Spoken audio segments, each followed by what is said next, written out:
Hello everybody, my name is VTech Guy. We're here with Mullins and Malin here today. Let's talk about some of the dumbest rumors for WWE buying TNA. And ones that could be plausible and things that might, really happen.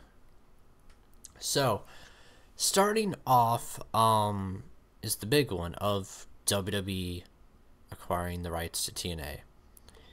We've talked about it before with them getting the library. That's basically the gist of it, is like that library is so valuable to a lot of the people in WWE right now, like AJ Styles, Samoa Joe, Austin Aries, Bobby Roode, etc.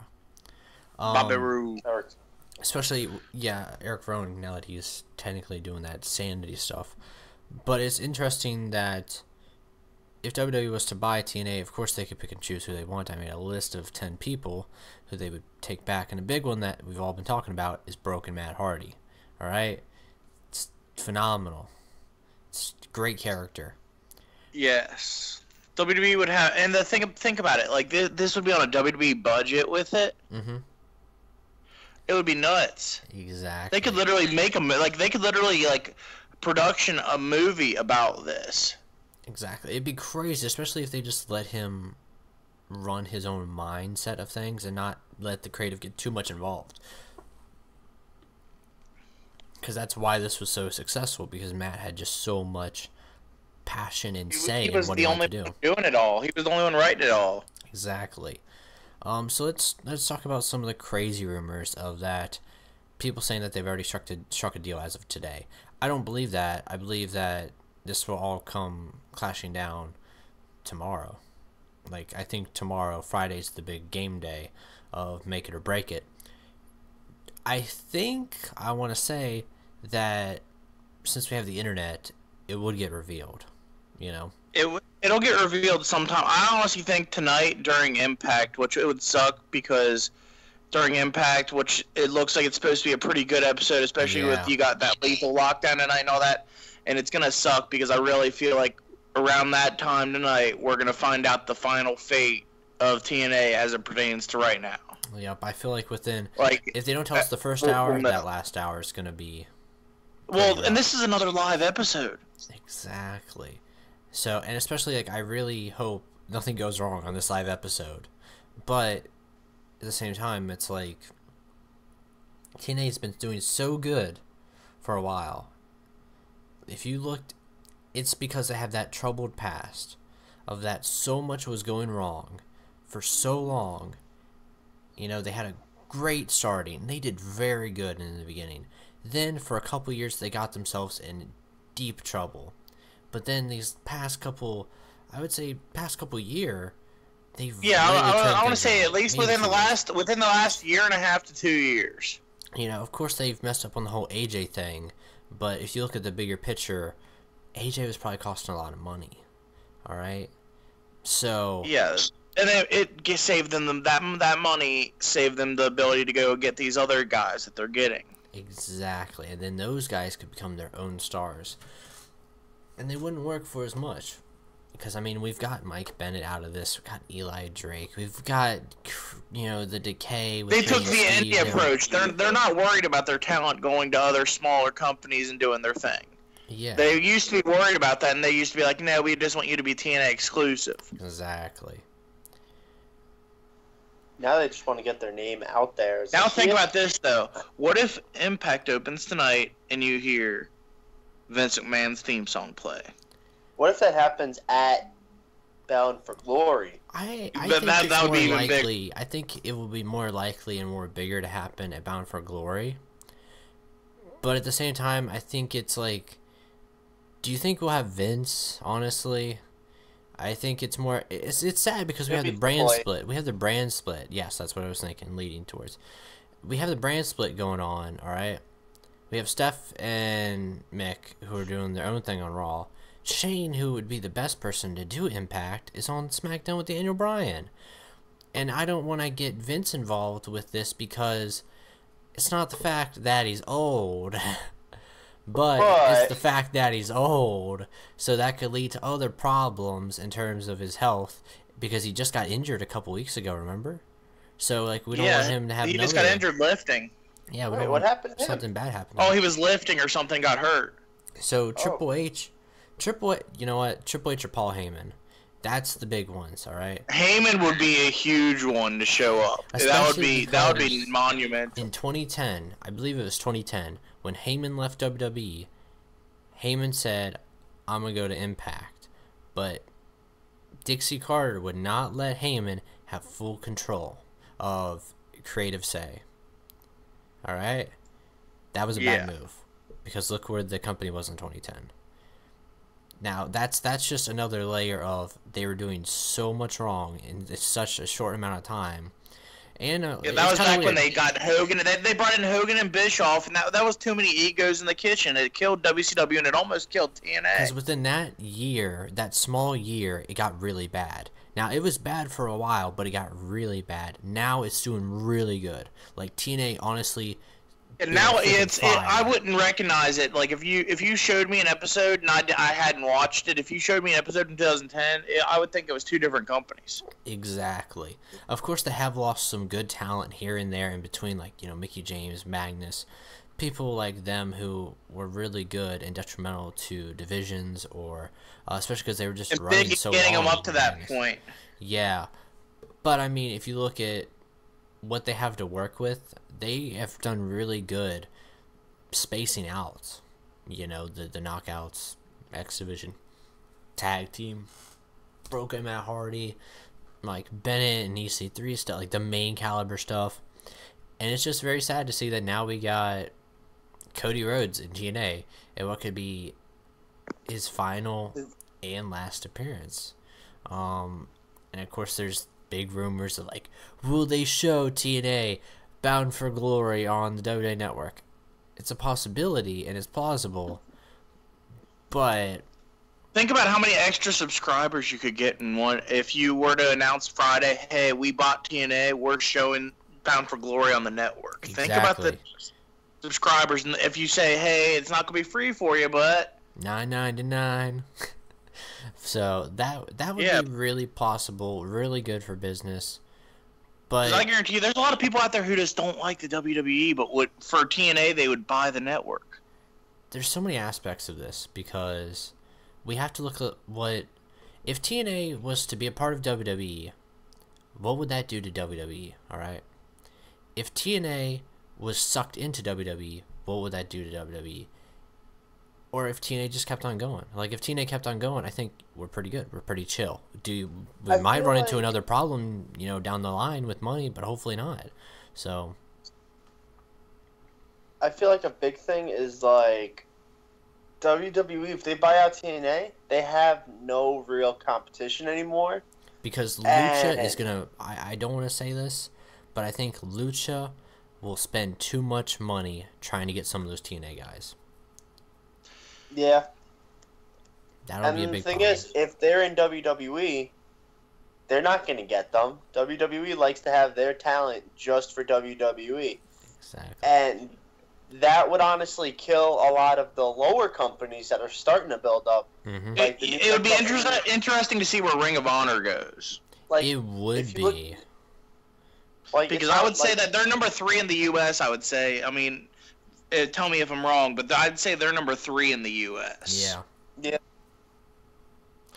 It's because U.S. doesn't have many, like, that good competition companies. Well, it's because... Or everyone knows are Lucha, TNA, WWE, ROH. Wrestling in America is weird, because we have a lot of small mom-and-pop companies. There's a lot more indie companies than there are anywhere else. I would call them mom-and-pop companies. And then once you actually make it, you know, you have your indie companies. And then you start getting mainstreamed, like TNA was. I would say ROH is still pretty mainstreamed, but it's also got that indie feeling to it. However, if TNA was to die tomorrow, you have to look at what it could. You have to look, what would it do to the wrestling industry? Because Vince McMahon would have bought his #1 competition. I'm going to be honest. Ring of Honor, they ain't got much of a chance against WWE because they aren't as globalized as TNA was. And TNA has some very exclusive, interesting people, which is a thing. And you gotta look at the events also. Like, I think TNA's events, even though they're not as spectacular as Ring of Honor's, they flow together. Everything flows together, alright? My big complaint with if WWE was to buy out TNA tomorrow, the wrestling industry might start collapsing because WWE is going to be competing with itself. And we've already seen it, alright? They're giving away free pay-per-view worthy matches, title matches, week in and week out on SmackDown and Raw. That's not good when we have the actual pay-per-views and the main event of the pay-per-view doesn't have a specialty to it. Doesn't have any extra element to it. It's just something we've seen a while. Going off this, do you think if... sorry for interrupting. No problem. Do you think if this were to go down and Vince were to buy TNA, do you think that Dixie and Corgan take their money and go over to their old buddy Jeff Jarrett? Vince McMahon is a smart man. And I think, honestly, if Vince McMahon bought, TNA and bought him outright, there has to be a no-compete clause, right? There has to be this, you know what? You failed. Dixie, you failed. You and your Panda Energy, sponsorship, all that money you dumped in there, you failed. You will not compete against me. And he would kick her out of the wrestling industry. And then Billy Corgan would be that one guy who had so much potential that I think if WWE was smart, I think Billy Corgan may go. They would sign Billy Corgan to a writer's deal or something. I really pray and hope they would sign Billy Corgan for a writer's deal. However, because I feel like he hasn't if he were to not make this harder for Vince than it needs to be, and if this is truly Vince's end game of TNA, if he doesn't make it hard for Vince, I feel like Vince will be like, "Hey man, thank you for your respect. Here's a job," and Corgan would take it. Exactly. But I think Billy Corgan is very prideful. I think he knows that him alone, creatively, can help turn this company around. With help from other people, clearly, like Broken Matt Hardy, who has full control over that. I'd imagine like Maria. I feel like she has a good, clear sense of like her own character, and of course other people. But I think in terms of him saying, "All right, this is what we need to do to be successful," I feel like he's got all the materials, and he's very prideful to say, I can fix this. Like, I can do this. But if he has that pride with Vince McMahon would be like, "You're out of the wrestling industry. Like, I'm going to do what I did years ago and suck out all the little companies." And he'll suck the soul out of Dixie and Billy Corgan. And it's sad to say, if that, no compete clause with them and they can't go to other companies to work or do anything or start up another company, that Jeff Jarrett Global Force would be great, especially because they have Amped. However, I fear that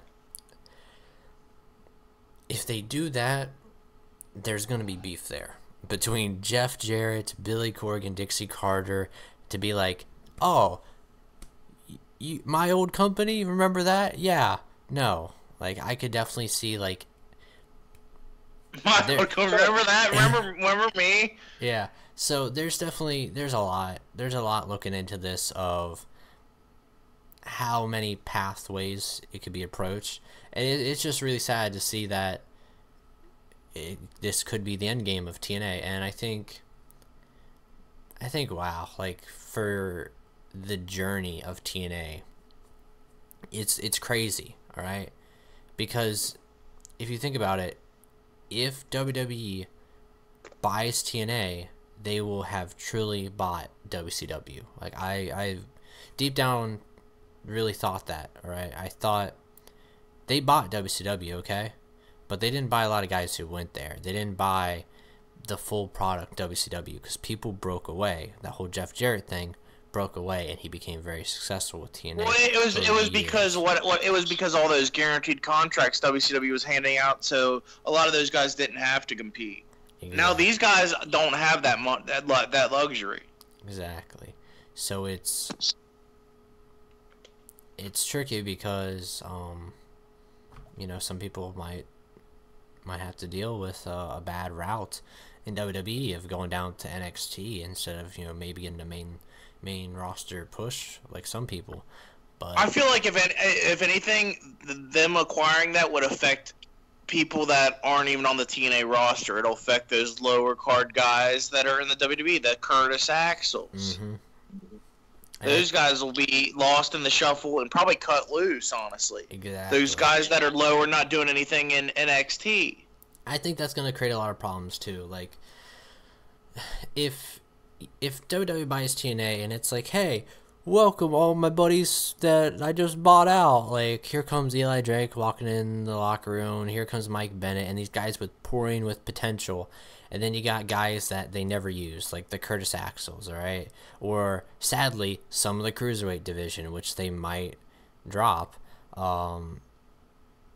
might drop a few of those Cruiserweight guys. If when they see the X division, they might be like, I like them. They're just as good, maybe better. Yeah, they're just as good, maybe better. And they're bigger names, which will be bigger draws. And when Vince sees draw, he sees money. And they have that chemistry. He likes that. I wonder, how would, like, former TNA guys react to this?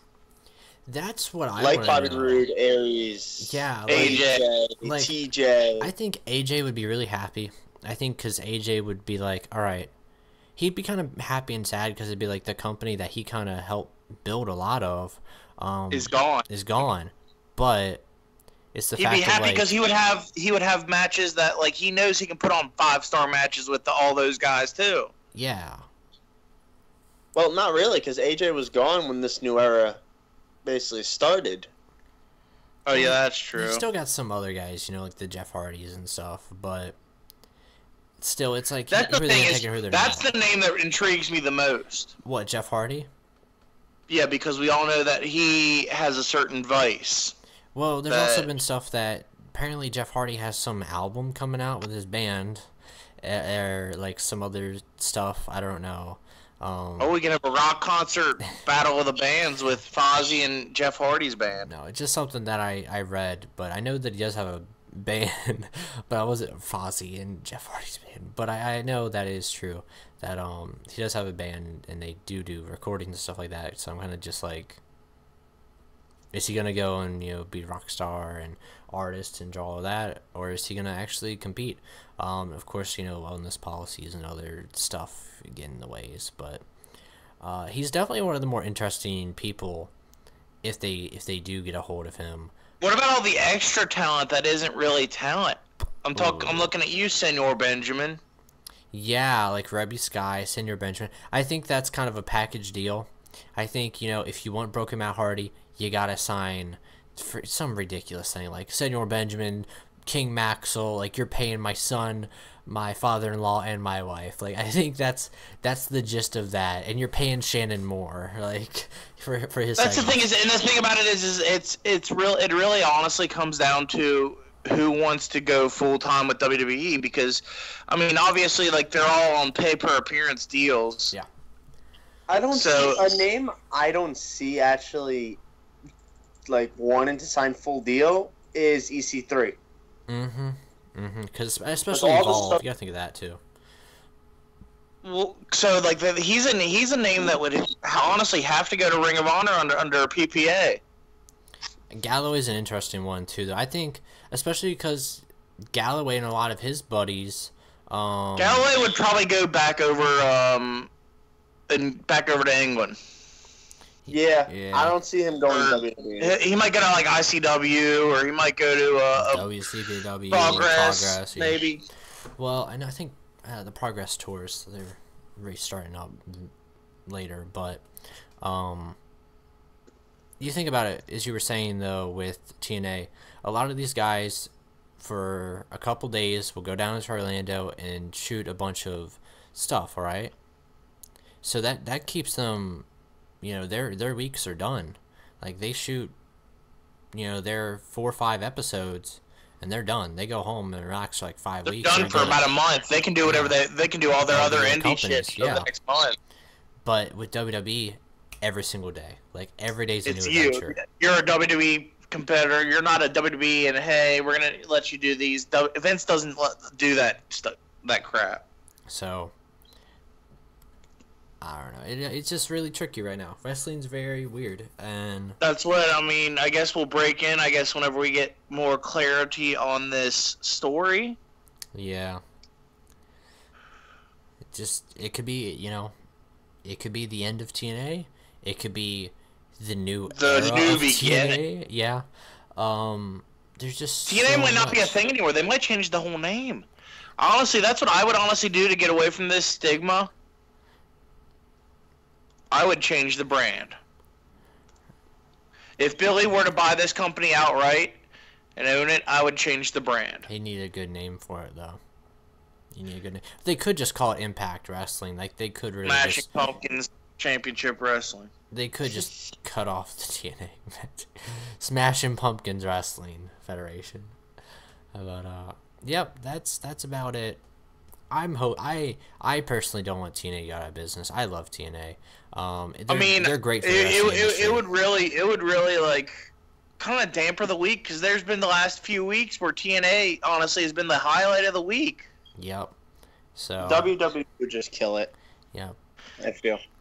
Hopefully. The only good thing that would come out of this whole situation would be we would get old Impact episodes and old like TNA pay-per-views on the network. Exactly. So shoptna.com right now, everybody. Start buying stuff, and we'll hear Shop from you TNA. later. Start giving them some money, like guys. Like, let's get out there. If you buy 500,000 CDs of JT, is it JTG? No, Shad Gaspard's video that he came out with, or podcast or whatever. If you buy 500,000, he can buy TNA. He said. So.